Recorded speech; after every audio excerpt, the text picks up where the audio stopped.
C'est une vive joie de se retrouver, témoigner la gloire, la paix de Dieu. Et surtout dans ces moments où nous sommes en train de célébrer ce bon moment où Jésus va donner sa vie. Un bon moment, c'est vrai, c'est un moment difficile à vivre, mais c'est un moment aussi mémorable. Il nous symbolise, Jésus va donner sa vie. Et à bientôt nous allons vivre la fête pascale. Une fête qui a beaucoup de symboles et beaucoup de significations qui nous rappellent sa résurrection. Oui, la résurrection qui est la victoire du chrétien, la victoire du croyant, la victoire de l'être humain, de voir qu'il a vaincu la mort, Jésus. Jésus a vaincu la mort qui nous prouve la paix. Mais moi, je veux parler dans un sujet qui va dans le même sens. L'épanouissement du chrétien, l'épanouissement du croyant. Vous pouvez mettre votre complément quand vous voulez. L'épanouissement du travailleur, l'épanouissement de l'élève, l'épanouissement de l'homme, l'épanouissement de la femme, l'épanouissement du travailleur, l'épanouissement de l'homme politique, l'épanouissement de l'administrateur, l'épanouissement de beaucoup de musiciens, l'épanouissement de cinéastes. Beaucoup de choses pour mettre votre complément. Mais ce qui importe pour moi, c'est l'épanouissement. Là, vous mettez votre complément comme vous le voulez. Moi, j'ai mis l'épanouissement du croyant. L'épanouissement du croyant, c'est de faire la différence. Un croyant épanoui fait la différence de son passé. Le croyant épanoui raisonne au fond de son cœur, il reconnaît ce qui s'est passé dans son milieu et ce qu'il rencontre maintenant. Le croyant épanoui, c'est le croyant qui voit son changement et son développement. Le croyant épanoui laisse des images, des œuvres, des immeubles, des écoles, des centres de santé, des choses qu'il a eu à passer dans des milieux là où il est passé, surtout les travailleurs. Vous pouvez prendre votre exemple personnel. Moi, j'ai travaillé dans telle zone. Je suis allé là-bas, j'ai travaillé dans ce milieu. Qu'est-ce que j'ai eu à laisser? En allant, vous rencontrez des choses. Mais à la fin, vous laissez des choses. Ces choses-là que vous laissez, qui laissent épanouir le milieu. Le milieu est quelquefois n'était pas reconnu, mais votre présence, vous avez fait reconnaître ce milieu. Voilà le chrétien épanoui. Donc, il compare par rapport à son arrivée et par rapport à son départ. Quand il repart, quand il laisse le milieu, qu'est-ce qu'il a fait? Qu'est-ce qu'il a rendu? Quel service a-t-il rendu dans ce milieu? Il va prendre l'exemple d'un élève qui a fréquenté dans une école, par exemple, primaire, par exemple. Il a fait des progrès, il a escaladé, et puis il est maintenant cadre. Maintenant, c'était l'ingénieur, un comptable, un travailleur, quelqu'un qui maintenant qui a de la considération dans son milieu. Qu'est-ce qu'il va faire? Il va repartir là où il a été. Il va remarquer que lui, ce qu'il a eu à passer des moments difficiles, des moments pénibles dans cette école. Peut-être qu'il n'y avait pas d'ardoise, il n'y avait pas de tableau, il n'y avait pas de banc, mais il revient dans le milieu, il découvre que vraiment le milieu est toujours pareil. Mais il va essayer d'amener une amélioration, un épanouissement par rapport à ses connaissances, par rapport à ce qu'il a eu à vivre dans le milieu où il y est passé. Peut-être qu'il a voyagé, peut-être qu'il a vu d'autres choses, d'autres écoles qui ne valent pas par rapport, quand il va faire la différence. Alors, il va chercher un moyen d'épanouir de suggérer des choses. Peut-être une salle de classe, par exemple. Peut-être que moi, je veux faire un an d'une salle de classe dans une école où je suis passé, dans le milieu où je suis passé, je veux faire un don. Voilà aussi quelque chose qui peut amener aussi un épanouissement. Un épanouissement peut être aussi dans des secteurs, par exemple. Je vois dans le sens, par exemple, ceux qui font l'agriculture. Nous reconnaissons bien dans nos vies, nous sommes en train de vivre trois secteurs. Trois secteurs principaux qu'on peut expliquer dans nos vies, dans nos milieux. Nous avons le secteur primaire, le secteur secondaire et le secteur tertiaire.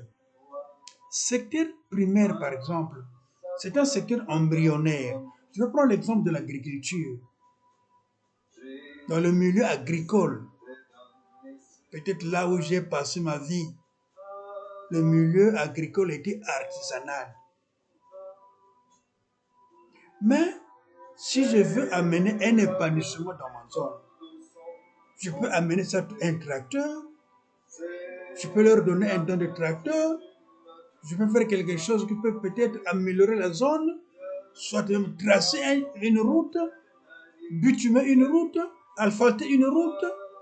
Ça fait beaucoup de choses qui marquent un peu l'épanouissement du milieu, surtout le cadre agricole.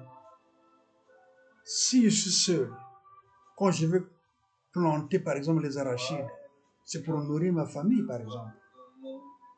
Pour laisser ma famille se servir de ce que je suis en train de faire. Ma famille par exemple. Mais si c'était une coopération, une coopérative qui vont travailler par exemple, mais ça ne sera plus ma famille, c'est personnel. Je peux aussi intéresser d'autres zones, d'autres milieux, d'autres villes par exemple. On peut intéresser d'autres villes ou d'autres zones. Mais si c'est au niveau national, on prononce, cette année nous allons avoir, avoir un programme, nous allons planter par exemple les cacao, les cacaoyers. Mais qu'est-ce que ça va faire à notre niveau? Mais pour prouver l'épanouissement. Parce que nous sommes dans un milieu agraire, difficile, pénible. Maintenant, on va planter des cacaoyers. Quand on va voir les fruits, les cacao par exemple, mais ça va pas seulement servir nos familles. Maintenant, ça va servir une bonne zone, une ville, une grande agglomération. Mais pour qu'il y ait épanouissement, ce ne sera plus les mêmes systèmes qu'on va utiliser. On peut maintenant avoir une industrie qui va développer, peut-être faire du chocolat, faire les choses qui doivent accompagner par rapport à cette recette, par rapport à cette culture. On peut planter les arachides, par exemple. Mais si c'est au niveau du pays, par exemple, ces arachides ne peuvent pas seulement être au niveau de là où je vis dans la zone, mais ça doit intéresser. Mais pour qu'il y ait épanouissement, pour voir que nous sommes en train de progresser. Mais on peut faire des machines pour fabriquer l'huile, par exemple. Le développement, l'épanouissement, c'est le changement, la plénitude, le développement, l'épanouissement. Ça va de plusieurs sens. On peut planter même les mangues, les manguiers, on les aligne. Peut-être nous avons la jeune de l'arbre. Si peut-être on peut prendre de la jeune de l'arbre, maintenant nous allons faire nous allons planter maintenant des manguiers. Mais ces manguiers-là, il faut maintenant chercher un moyen, soit de faire des confitures, faire des machines, faire des confitures, les mettre en boîte ou bien dans des bouteilles, les fermenter et puis les vendre. Ça peut être dans le pays ou l'envoyer ailleurs. C'est ça. Si vous voulez amener l'épanouissement, il faudrait que vous voyez le passé. Qu'est-ce que ça c'est? Comment on a eu à passer des moments dans le passé au présent et puis projeter le futur. C'est ça l'épanouissement de quelque chose. L'épanouissement du croyant, moi je prends le sens croyant parce que je parle dans le sens, dans le terme chrétien par exemple. L'épanouissement du croyant est un état de plénitude intérieure et de joie. Quand il y a l'épanouissement, il y a la joie.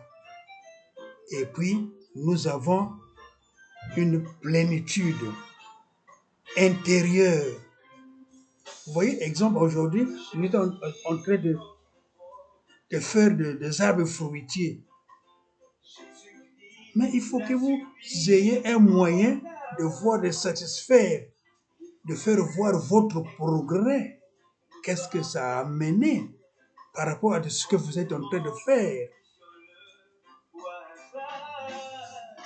J'ai parlé de manguier pour faire des confitures, pour essayer d'agrémenter votre zone.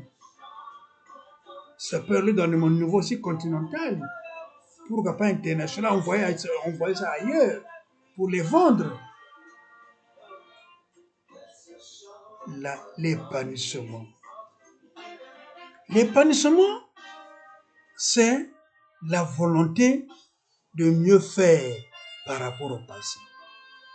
L'épanouissement, c'est la manière de voir les choses dans de bons sens pour avoir l'ampleur, voir une bonne quantité et l'efficacité. Ça va de beaucoup de sens, je l'ai dit. Ça peut être la récolte même de coton, par exemple. Vous allez produire des habits. Peut-être vous voyez ceux qui font dans des choses artisanales et tisserands. Vous allez voir, non, c'est peu. Peut-être faire des usines pour développer des choses dans le cadre, de l'exemple national. L'épanouissement, c'est faire l'équilibre entre la croissance spirituelle et le développement personnel. Ce n'est pas donner à n'importe qui pour faire l'épanouissement. Vous arrivez dans une zone, vous travaillez dans une zone, mais pour apporter l'épanouissement, il faut avoir l'ouverture spirituelle. Ce n'est pas donné à n'importe qui. Ce n'est pas tout le monde qui le fait. Pour essayer de développer la zone là où vous êtes. Ça va dans tous les sens. Ça peut être l'élève, ça peut être le travailleur, ça peut être l'homme politique, ça peut être l'administrateur. Beaucoup de sens. Là où vous êtes, dans votre zone de confort, là où vous êtes, vous pouvez chercher l'épanouissement pour voir le passé et le présent. Faire la différence des choses entre le passé et le présent. Mais l'épanouissement des piliers. L'épanouissement a des piliers. Des piliers, parce que pour faire l'épanouissement, il faut avoir une ouverture d'esprit. Si vous n'avez pas l'ouverture d'esprit, c'est difficile de faire l'épanouissement. Il faut avoir l'ouverture d'esprit, c'est-à-dire dans le sens spirituel. Il faut avoir la volonté divine. Ce n'est pas donner à n'importe qui d'apporter l'épanouissement. Il faut que vous soyez vous-même épanoui, vous-même avoir une ouverture d'esprit pour amener l'épanouissement de là où vous travaillez, là où vous êtes en train de coopérer, là où vous êtes en train de faire vos œuvres. Il faut avoir une ouverture d'esprit. Soumettre sa vie à Dieu plutôt qu'à ses propres calculs. Quelquefois, pour vous faire votre planification, votre programme, il faut le soumettre à Dieu. Dieu, c'est Dieu qui va vous donner de la force, qui va vous donner du réconfort, afin que ce que vous allez entreprendre soit dans la réussite et dans le progrès. L'épanouissement libère et apporte le bonheur durable. Imaginez aujourd'hui, nous allons planter une palmeraie. Mais dans le sens c'était artisanal, mais vous allez le faire dans le sens industriel. Et que vous allez avoir l'huile de palme pour essayer de développer la zone afin qu'il puisse utiliser cette huile dans des moments de joie aussi, de paix pour le bénéficier au niveau de la cuisine. Le développement, L'épanouissement, c'est le développement de votre milieu.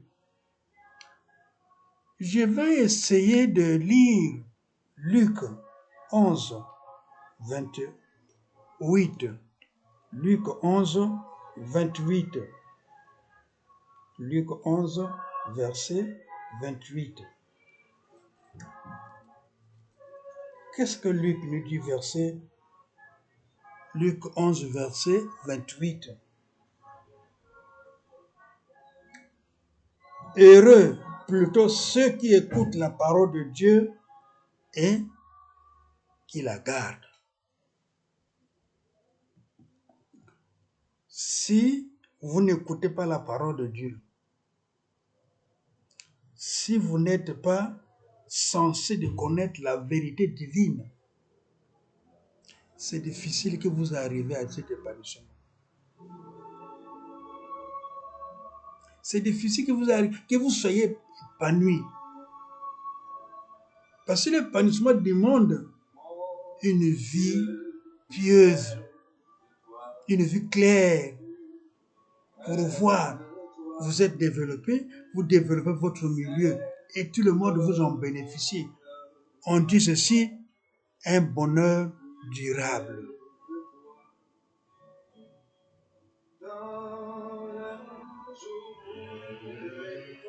L'épanouissement aussi peut avoir la clé. La clé de l'épanouissement, c'est la prière. Chaque fois soumettre vos besoins, vos demandes à Dieu lui-même et avoir la foi. Pour découvrir ce but de se connecter au divin. Il faut être connecté au divin. Je prends l'exemple des pasteurs, par exemple, qui vont dans une zone pour enseigner la parole de Dieu. Mais pour quelqu'un qui est épanoui, qui connaît les réalités de la zone, les difficultés de la zone, il doit faire des réunions, par exemple, connaître le but et que pour intéresser tout le monde, pour que tout le monde soit imprégné de votre épanouissement, de ce que vous voulez faire dans le milieu, de ce que vous voulez apporter, que ce ne soit pas seul pour vous-même, mais que ce soit pour la communauté tout entière. Faire des conseils, faire des conférences, des assemblées, des conclaves, ça dépendra de votre ampleur de commandement. L'épanouissement ne se fait pas seul pour avoir de l'ampleur. Ça se fait dans l'unité, dans l'ensemble, avec l'ambiance, avec détermination. Proverbe 3, 5 à 6 nous parle. Proverbe nous parle. Qu'est-ce qu'on nous dit, Proverbe 3? Proverbe 3, 5 à 6 nous dit.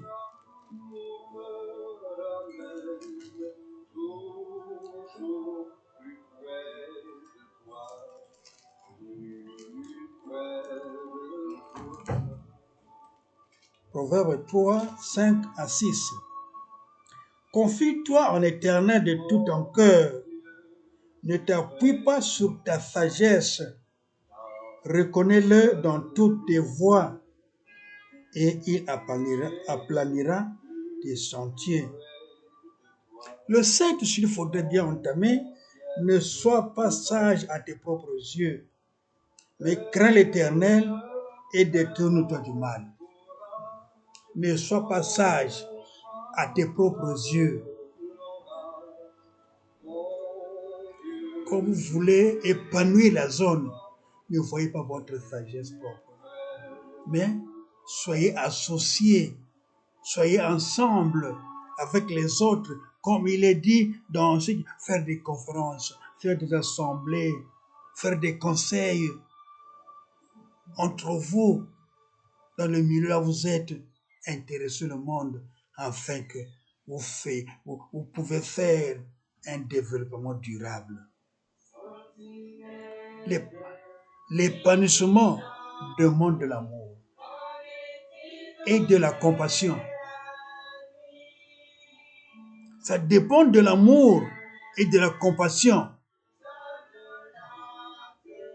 On ne peut pas épanouir une zone si vous n'avez pas l'esprit épanoui, l'esprit d'amour et avoir un esprit de compassion.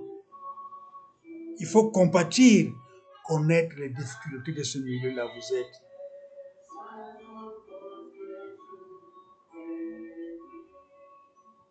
Vous pouvez aller dans une zone, vous travaillez dans une zone, ou bien cette zone n'a pas d'école, mais vous allez compatir avec ce milieu. Peut-être vous allez faire un projet de l'école, un projet de centre de santé. Je parle par rapport au milieu de mon expérience, de là où j'ai eu à travailler dans des milieux. Ça peut être une maison, par exemple, une salle de classe, une maison où habiter. Ça dépendra des besoins du milieu. L'épanouissement se fait avec la compassion, avec un esprit de cœur, un esprit d'amour, pour essayer de voir les choses qui peuvent être compatibles au milieu. Ça peut être une route, par exemple. Ça dépendra du besoin du milieu. Et surtout, avoir. Parce que quelqu'un qui est compatit, c'est quelqu'un qui a de l'amour du prochain.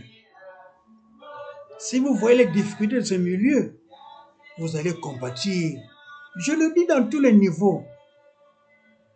Niveau politique, niveau administratif, niveau pastoral, niveau enseignement. Ça va dans tout le monde. Même niveau sanitaire.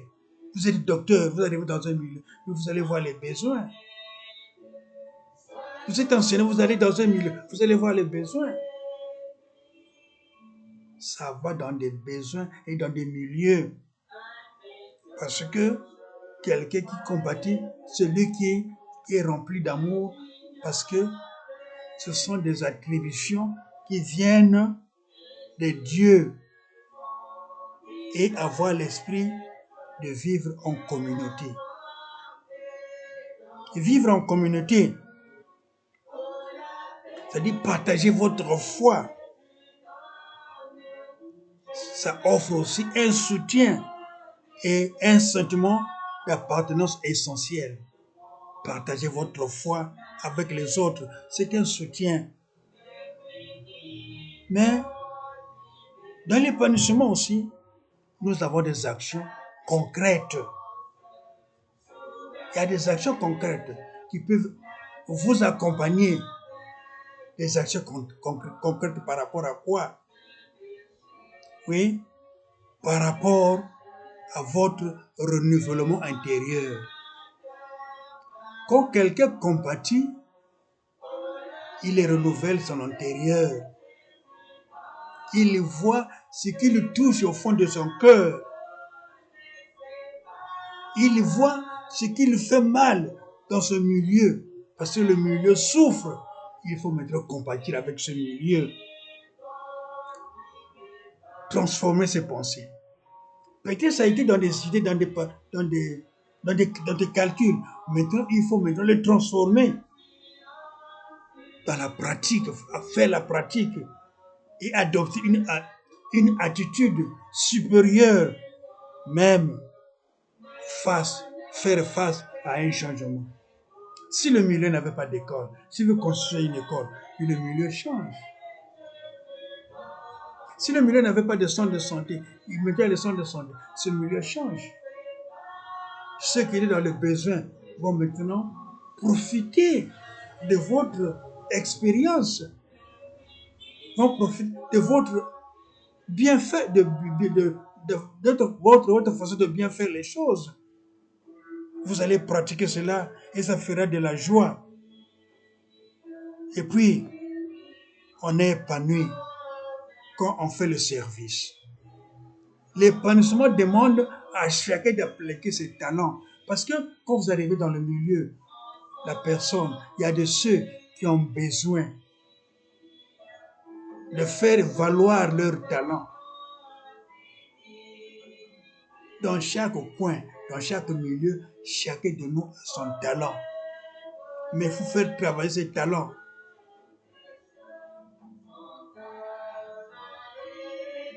Il faut faire travailler son talent afin que chacun puisse s'intéresser à votre projet. Oui, parce que si tout le monde se met à la pâte, tout est béni. Ça demande de l'encouragement.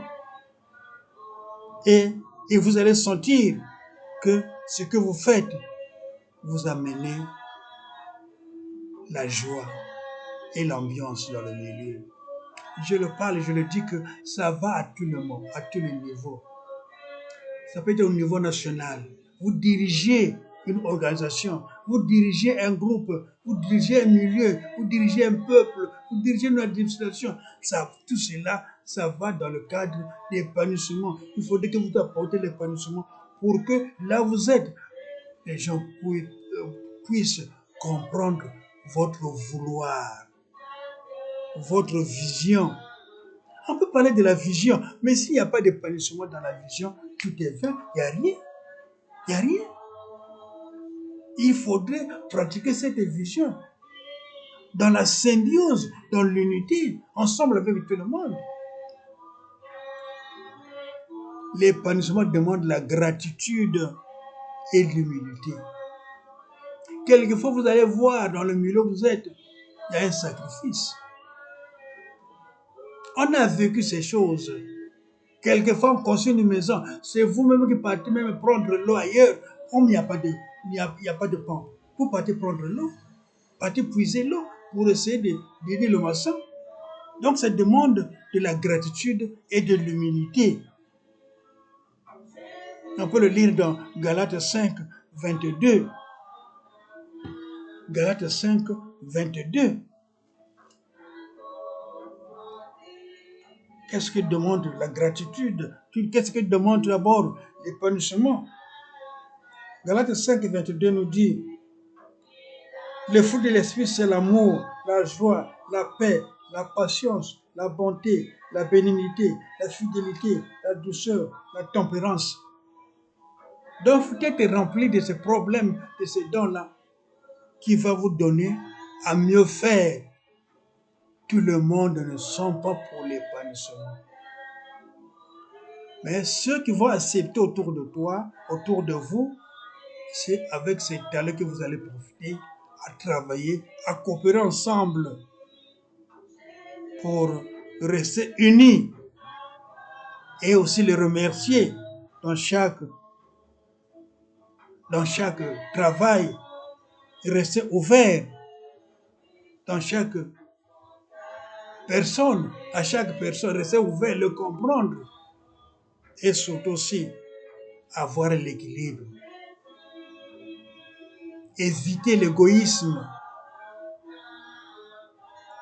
se concentrer aux besoins des autres, comment connaître les autres pour arriver à l'épanouissement. Psaume 1, verset 2 à 3. Psaume 1, verset 2 à 3 nous parle des choses qui prouvent en nous que quand vous êtes épanoui, vous travaillez dans la symbiose, vous travaillez dans l'unité, vous travaillez dans la joie, vous travaillez dans la communauté et que tout ce que vous allez faire reste et demeure ensemble avec les autres. Je disais Psaume 1, versets 2 à 3.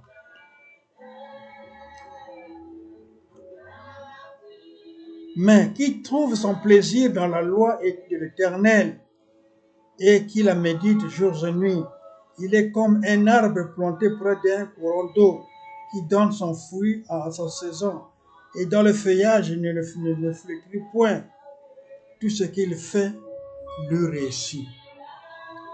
Oui, si vous êtes en symbiose avec les autres, vous travaillez avec humilité, c'est comme un arbre planté auprès d'un courant d'eau qui à chaque fois la fraîcheur, vous serez bénis.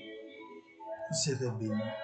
Je parle souvent à ceux qui sont dans le service, à ceux qui sont dans des commandements, à ceux qui sont dans les administrations, à ceux qui sont dans des milieux quelquefois difficiles, avec sa communauté.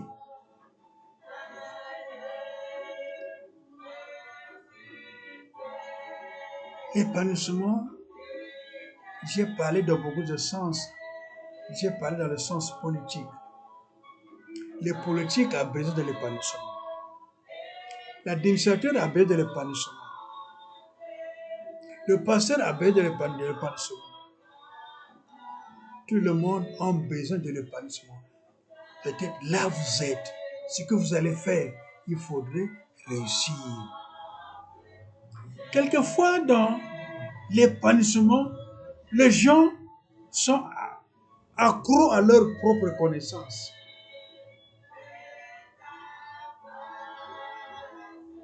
Mais moi, je vous donne conseil. On se conseille. La vie, c'est un complément. Moi, je donne conseil dans ce sens. Si vous prenez un adage, un père avait 3 fils. Il avait 3 fils, mais parmi ces 3 fils, ils étaient unis, s'entendaient bien, ils étaient vraiment compréhensifs. À chaque fois, ils étaient obéissants. On leur dit que moi, bientôt, il ne me reste pas assez de temps pour mourir.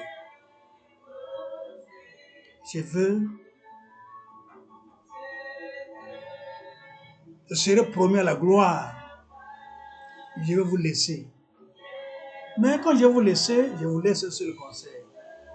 Le jour que je vais mourir, vous allez faire votre cérémonie, vous allez finir, vous allez faire votre deuil.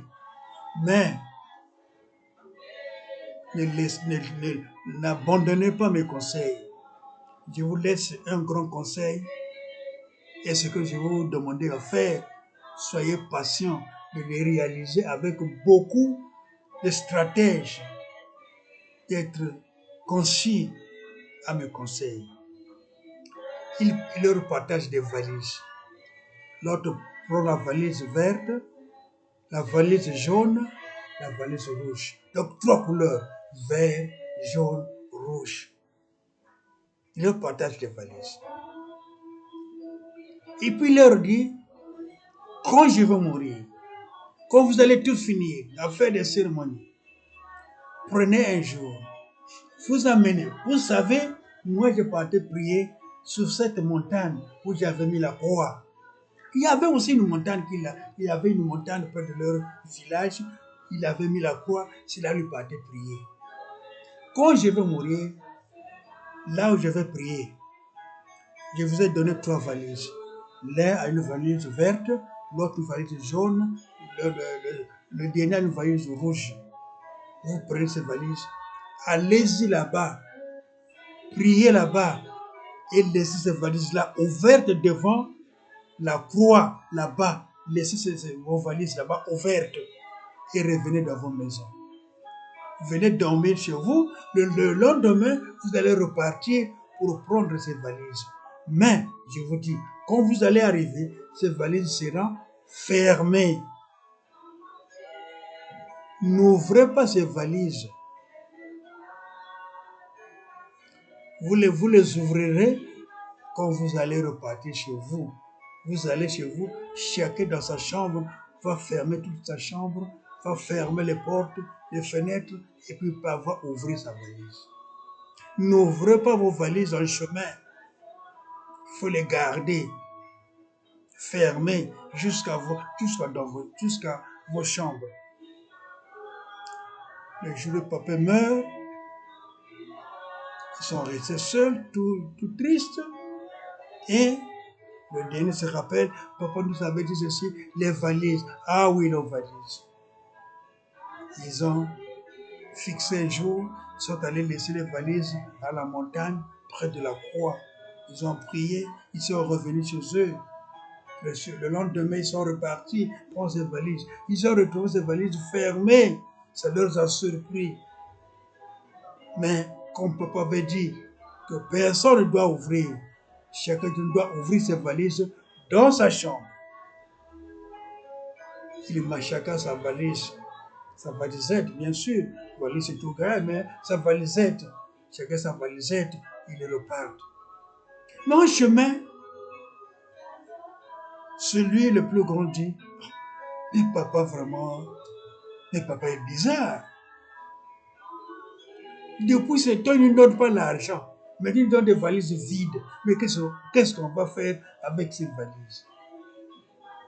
Qu'est-ce qu'on peut rencontrer avec ces valises? Il reste un peu derrière, il cherche à ouvrir clandestinement sa vacillette. Il ouvre clandestinement. Avec beaucoup de délicatesse, petit à petit, il ouvre un peu. Petit à petit, il ouvre. Ouvertement, il ouvre. Il remarque que dans cette valisette, il y avait une colombe blanche. Cette colombe va voler et va partir.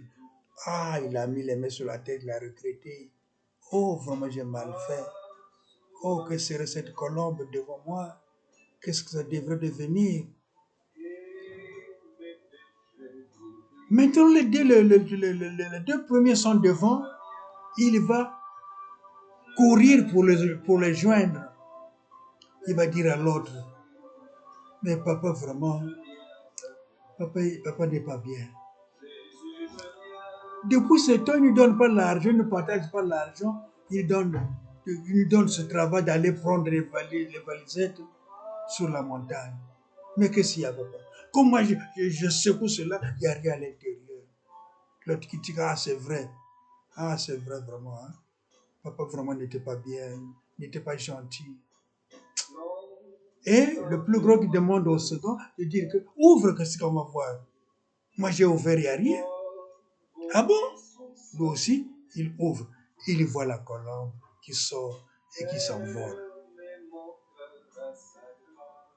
Et quand le plus petit voit cela, il voit que la colombe qui fuit, lui, il a dit que non, papa avait dit, je ne peux pas ouvrir ma valisette en chemin. Il a fui. Et les deux premiers plus grands l'ont suivi. Lui, il a pris la fuite jusqu'à arriver à la maison. Il est rentré dans la maison, dans sa chambre. Il a ouvert la chambre. Il est rentré. Il a fermé les ouvertures. Il a ouvert sa valisette. Et ce n'était plus la colombe. C'est autre chose qui va se produire. La colombe qui sort, qui va se conduire. Les plumes s'éparpillent dans toute la chambre. Et après quelques minutes, la colombe disparaît. Ça se faisait plus voir. Seulement les plumes. Il s'est mis à genoux, il a prié. Et c'était de l'or. Les plumes se sont transformées en or. Toute la chambre était remplie d'or. Imaginez le reste. Imaginez le reste. Quelquefois, vous pouvez recevoir des conseils, mais vous ne les mettez pas en pratique. Quelquefois, on peut recevoir des enseignements. on ne met pas en pratique, ben, les conséquences valent mieux que les conseils. Beaucoup le disent. Parce que les gens aiment, cherchent à souffrir et ils écoutent mieux. Quand les conseils, quelquefois ça éduque mieux. Les conséquences tout d'abord éduquent mieux que les conseils. Et pourtant c'est le contraire. Si aujourd'hui, nos pionniers,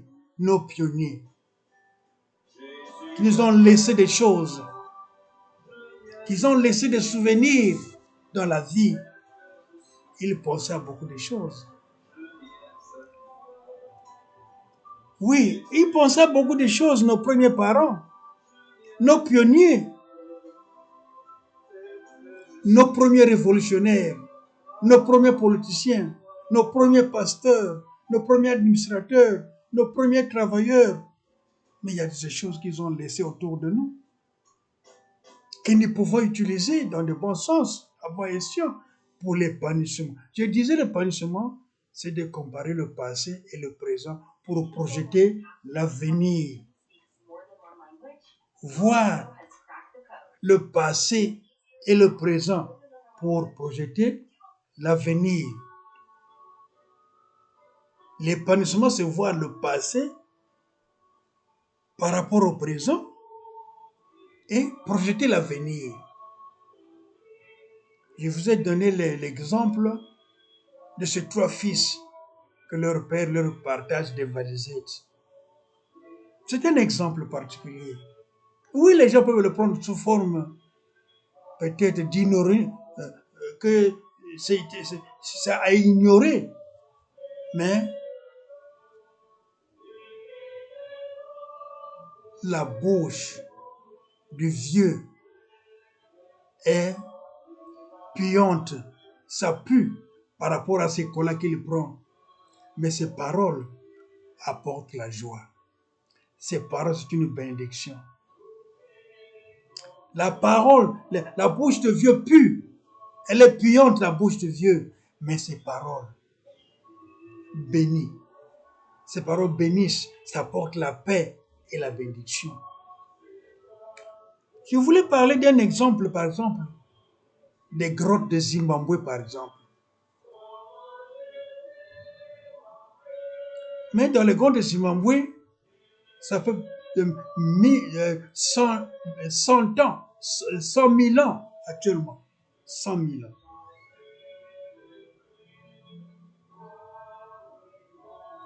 Mais jusqu'à nos jours, les grottes de Zimbabwe sont exploitées.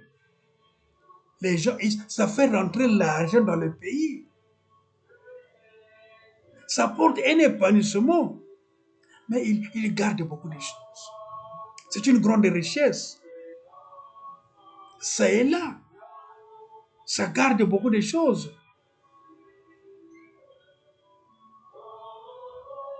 C'est symbolique. Les grottes de Zimbabwe. Mais c'est l'histoire. Mais c'est gardé propre jusqu'à nos jours. Les grottes de Zimbabwe. Quand je vous parle, je ne suis pas loin du rond-point de la Victoire. Du Maroc, bien sûr. Rond-point de la Victoire. Que les gens appellent quelquefois Dermomar. On l'appelle Dermomar. C'était un rond-point Dermomar. Mais quand je me suis rapproché un jour pour demander à un vieux de la zone, mais pourquoi ce rond-point l'appelle le rond-point de la Victoire?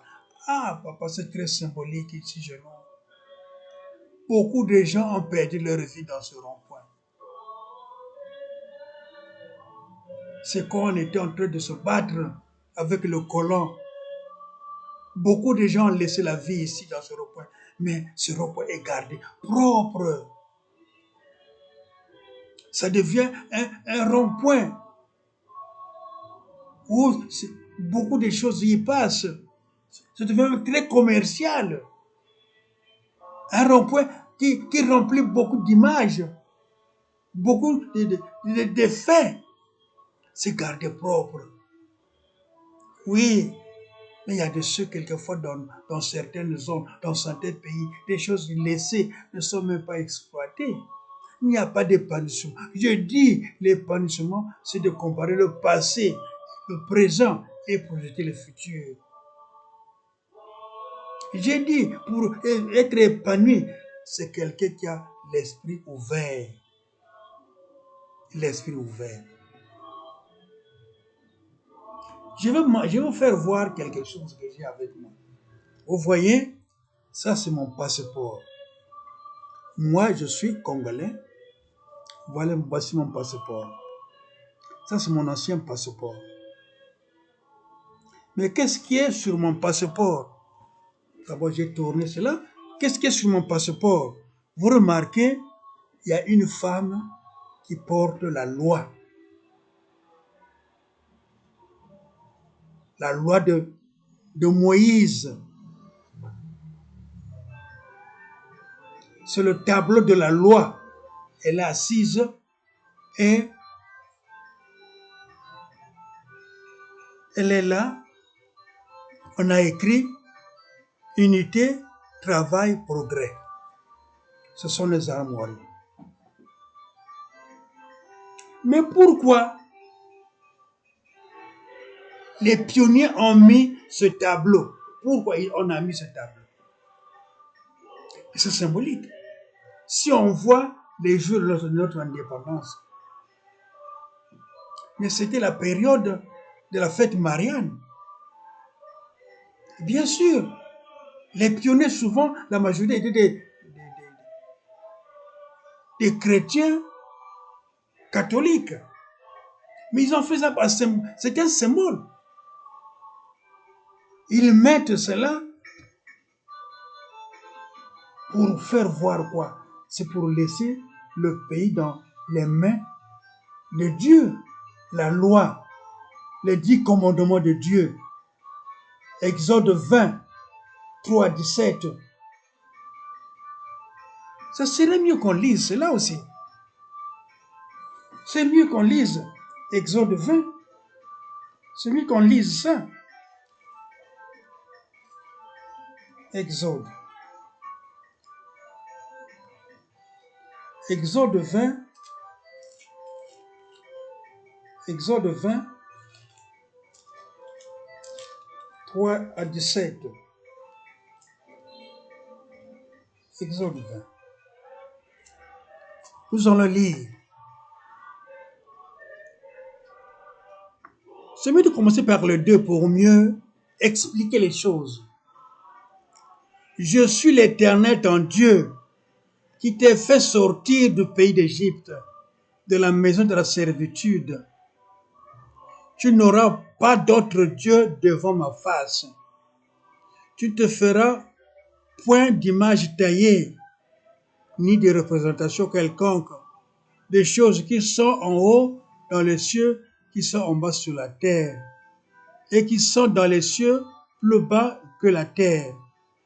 Tu ne te prosterneras point devant elle, et tu ne serviras point.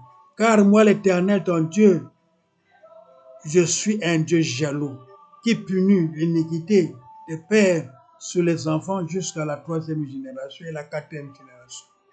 De ceux qui m'haïssent,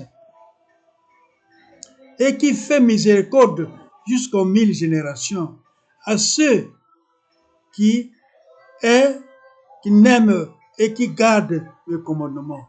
Tu ne prendras point le nom de l'Éternel ton Dieu en vain, car l'Éternel ne laissera point impuni celui qui prendra son nom en vain. Souviens-toi du jour de repos pour le sanctifier. Tu travailleras 6 jours et tu feras tout ton ouvrage, mais le 7e jour est le jour de repos de l'Éternel ton Dieu. Tu ne te feras aucun ouvrage, ni toi, ni ton fils, ni ta fille, ni ton serviteur, ni ta servante, ni ton bétail, ni l'étranger, ni dans tes portes.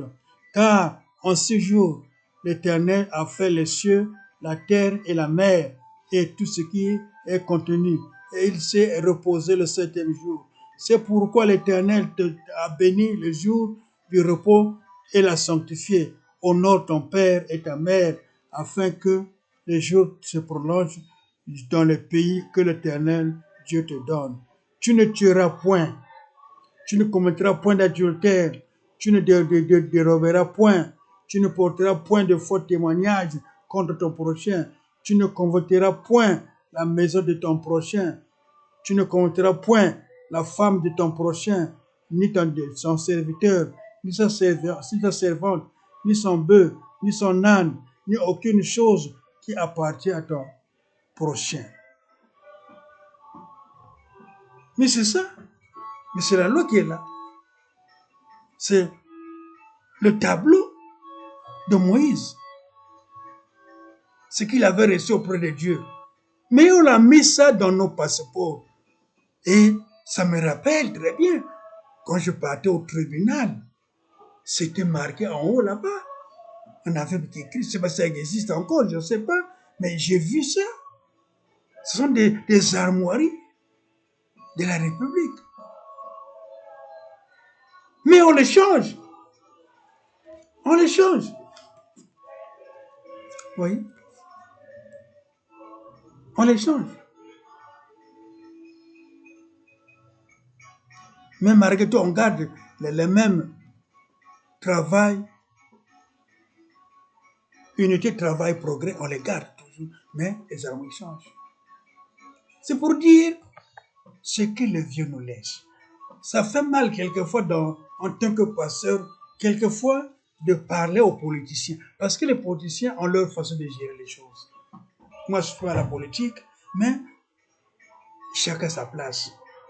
Quand je suis à l'église, quand le pasteur prêche, l'homme politique, quand il vient, il n'est pas au devant, à la chair, mais il est derrière, il s'assoit derrière. C'est pour dire que chacun a son rôle. L'homme de Dieu a droit de prêcher à tout le monde. L'homme de Dieu a droit de prêcher à tout le monde. Il doit donner le message à tous, même aux hommes politiques. Même aux hommes politiques, il doit donner le message. Mais quelquefois, ça nous donne de l'émotion parce que les agissements sont contraires. Au fond, moi j'ai parlé de l'épanouissement. Quand on est épanoui, c'est pour voir le futur des choses, le développement, l'ambiance. Quand il y a l'ambiance, les choses vont dans le bon sens et ça fait la bénédiction. J'ai dit que quelqu'un qui est épanoui, il fait la différence dans le passé, le présent et le futur. Je peux parler aussi. Nous avons des grottes, des choses qui sont laissées dans nos pays, par exemple, qui sont quelquefois négligées. Ça me rappelle très bien la Lofulakari.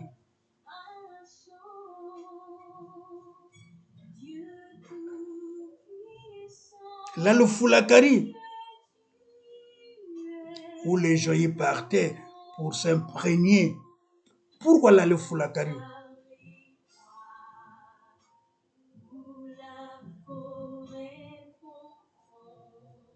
Mais c'est parce que ce sont des souvenirs.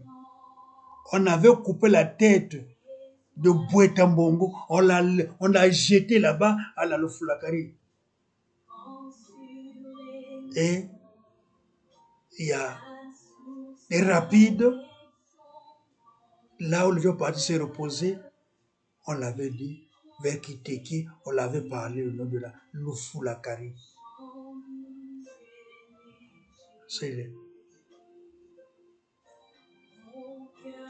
une rivière, la Lofulakari. Ce sont des souvenirs que nous négligeons quelquefois. La chute de la Lofulakari. Mais ce sont des souvenirs que nous négligeons. Qui nous profitaient quelquefois aussi à faire des pique-niques, les gens qui partaient pour ramener aussi le tourisme. Beaucoup de choses. J'en parle seulement les deux.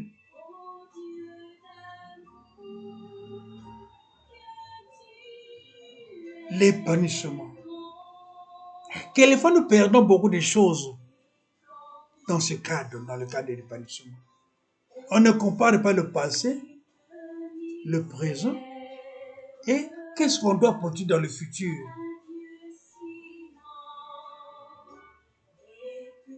Peut-être ce que j'ai dit, ça peut vexer d'autres personnes.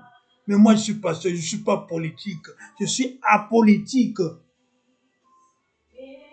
Et j'ai servi dans le cadre d'aider les gens à mener un enseignement devant les gens. L'épanouissement peut être chrétien, croyant, athée, politique, administrateur, fonctionnaire, élève. Ça va dans tous les niveaux. Mettez votre complément. Après l'épanouissement, mettez votre complément. Mettez ce que vous pouvez mettre. L'épanouissement. Ça amène la joie. Quand on est épanoui, c'est quelqu'un qui fait la différence de son passé par rapport au présent et au futur. Ça nous fait mal quand certains pleurent, certains se lamentent et d'autres jubilent, d'autres sont à l'aise, d'autres crient. Ça nous fait mal au cœur. On se demande, suis-je chrétien? Qu'est-ce que je peux faire pour que les autres puissent être au même diapason avec tout le monde? C'est vrai, on n'a pas l'argent, mais la seule richesse que Dieu nous a donnée en tant que pasteur, c'est de parler, éduquer les autres. Comme je l'ai fait au niveau de l'armée, éduquer les gens. Comme je l'ai fait au niveau de mon église, apporter l'enseignement. Oui, quand je parle de l'épanouissement. Ceux qui me voient, ceux qui me connaissent, je peux pas donner, le mot est toujours haïssable. Le mot est haïssable. Je ne peux pas étaler les choses parce que les gens vont le croire que c'était un orgueil qu'ils sont en train de faire. Au fond, je suis dans le cadre éducatif, amener un enseignement. Aujourd'hui, je me réjouis, je suis très à l'aise quand j'entends à Inko, dans le plateau Batiké, il y a une école qui est là, une école construite par la vision mondiale, par nos idées, par nos pensées. Et actuellement, ça aide les gens dans cette zone. Quand je voyais Biessé, on a conçu une maison. Oui, par le quartier général, oui, par notre autre chemin, mais actuellement, les gens, ils pratiquent.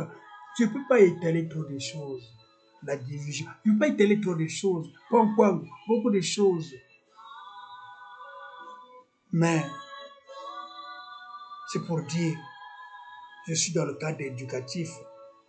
Mais quelquefois, ça nous met mal à l'aise. Si aujourd'hui, on est dans un milieu, on ne fait rien, on ne produit pas ce qui est positif, et les gens souffrent, ça fait mal au cœur. Sentons-nous à l'aise de voir tout le monde être à l'aise, vivre dans le bon sens. Quand les gens crient, quand on entend des morts, des tueries, par rapport à quoi que ça va nous amener? Qu'est-ce que ça peut produire dans nos vies? Nos parents nous ont amené un sens à vivre en paix, c'est le mbongi. Oh, je suis heureux de voir que nous vécons des choses. Le mbongi, qui est maintenant l'assemblée dans nos villes. Beaucoup de pays ont adopté cela, l'assemblée. Mais c'est le mbongi du temps passé, le mbongi. Nos parents ont vécu au mbongi. Faisons le mbongi. Apportons l'épanouissement. Quels sont le sens des chrétiens? Le sens des religieux? Le sens des pasteurs? Le sens des administrateurs? Des politiciens? Des juristes? Le mbongi. Et cherchons cette symbiose de travailler ensemble pour l'épanouissement général, afin que tout le monde se sente à l'aise et d'éviter aussi ce qu'on peut appeler l'égoïsme. Le moi, ce moi qui dirige, c'est moi qui suis là. Non, c'est pas ça. Soyons unis, rassemblons. Qu'est-ce que nous fait mal? Qu'est-ce que nous apporte? Qu'est-ce que nous fait les difficultés? Qu'est-ce qui nous apporte, qui nous fait mal dans nos vies? Dieu nous a donné les richesses. Exploitons les richesses à bon escient afin que tout le monde s'en serve. Oui, Dieu n'est pas pauvre. Quand les gens souffrent, Dieu n'est pas pauvre. Ce sont nos cœurs qui sont pauvres. L'égoïsme du cœur. Nous sommes radés dans nos cœurs. Nous sommes sectaires dans nos cœurs. Ce que nous voulons faire en nous-mêmes. S'accaparer pour se servir. Et pourtant, quelqu'un disait, le quartier d'abord. Et l'autre a pu ajouter, le peuple d'abord. Et le tard, quelqu'un disait que tout revient au peuple, tout pour le peuple. Que tout ce que nous faisons reste dans la communauté, dans l'ambiance, une ambiance commune qui va donner la joie et la paix à tout un chacun. Que Dieu nous bénisse. Amen. Je vais demander à tout un chacun de prier là où il est. Prier. Dire à Dieu, peut-être demander pardon à nous par rapport à nos agissements. Pourquoi nous n'arrivons pas à l'épanouissement des choses? Pourquoi? Mais je vous demande, en commun, nous allons réciter le Notre Père.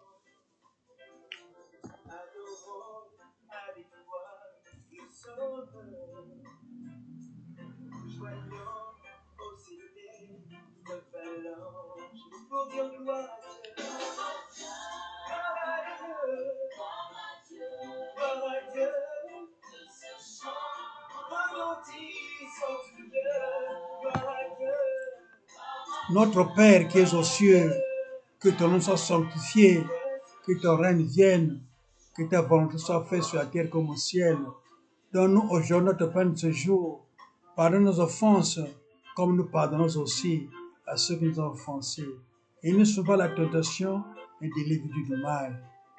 Car c'est à toi qui appartient au siècle, le règne, la puissance et la gloire. Amen.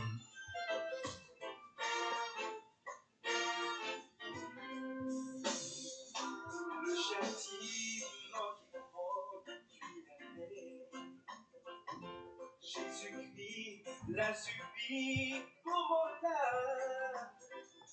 Il